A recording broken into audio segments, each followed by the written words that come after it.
Je vais profiter d'être dans ce petit village qu'on appelle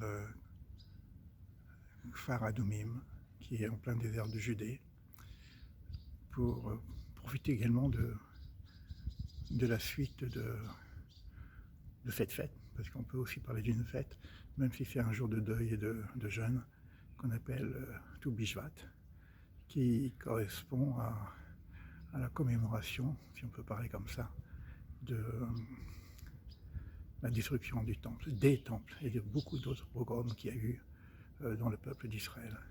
Donc je vais vous montrer le désert. Voilà. Donc c'est aussi un endroit magnifique pour la méditation. Et ce que j'ai pu recevoir, en tout cas, c'est que le temple correspond également à une forme de microcosme du monde. Et de la même façon que l'homme primordial, donc nous-mêmes, puisqu'on est à l'image de l'homme primordial, nous représentons un microcosme du monde. C'est-à-dire qu'il y a un rapport donc direct entre le temple, le monde et l'homme. Et lorsqu'on médite ou qu'on commémore ou qu'on pleure pour certains, ou même qu'on a la joie de la reconstruction du nouveau temple, il ne s'agit pas simplement d'un lieu singulier pour une communauté singulière ou un peuple singulier. Il s'agit d'un processus, d'une construction qui permet à l'âme du monde, en fin de compte, d'avoir un espace de diffusion de cette énergie qu'on appelle le Shefa, et qui est en même temps le souffle divin nécessaire à l'ensemble de l'humanité. C'est ce qu'on appelle justement dans notre tradition lumière pour les nations. Donc il ne s'agit pas d'une simple lumière pour le peuple d'Israël, mais également une lumière pour l'ensemble de la création. C'est-à-dire que d'autres midrash viennent dire aussi que Jérusalem correspond au cœur du monde, et lorsque le monde est malade, évidemment le cœur est malade, et lorsque le cœur est malade, le monde est malade. Donc lorsqu'on médite sur cette situation, au lieu de simplement commémorer l'espace-temps d'il y a 2000 ans, ou il y a 1600 et quelques années, ou de tous les drames qu'il y a eu dans le monde,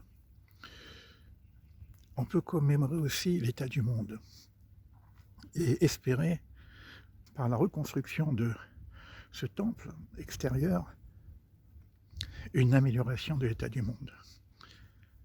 Ceci dit, à notre niveau, comme j'ai expliqué dans différents échanges entre nous,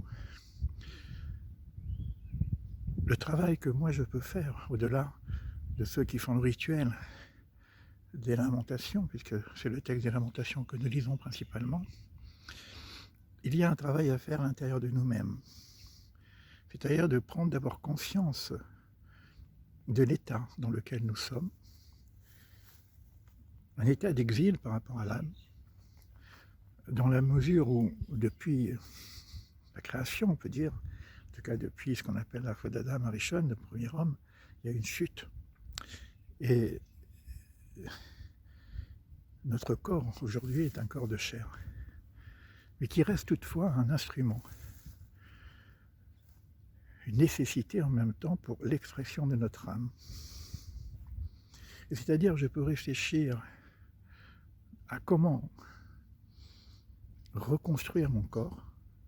Évidemment, on n'est pas encore au niveau du corps de lumière, mais si nous avons un corps de chair, nous pouvons également respecter les règles de vie pour que ce corps vive une certaine sainteté dans ce qu'il absorbe, c'est-à-dire toute forme de nourriture qu'il reçoit, qu'elle soit physique ou spirituelle ou psychologique,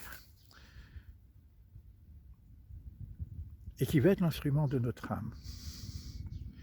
Mais il y a aussi cette possibilité de dire, de faire ce qu'on appelle le Cheshbon Nefesh, le bilan de notre âme à différents niveaux.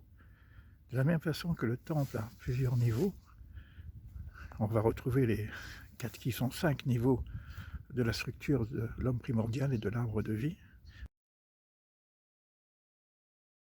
On va retrouver également la structure des 4 mondes qui sont 5, qu'on retrouvera également dans le corps, qu'on va retrouver également dans l'âme, c'est-à-dire les 4 qui sont 5 niveaux d'âme. Je parle du Nefesh, le Ruach, le souffle, la Neshama, l'âme divine, Chaya, l'âme de vie, et Yerida, encore l'âme divine et Dieu lui-même.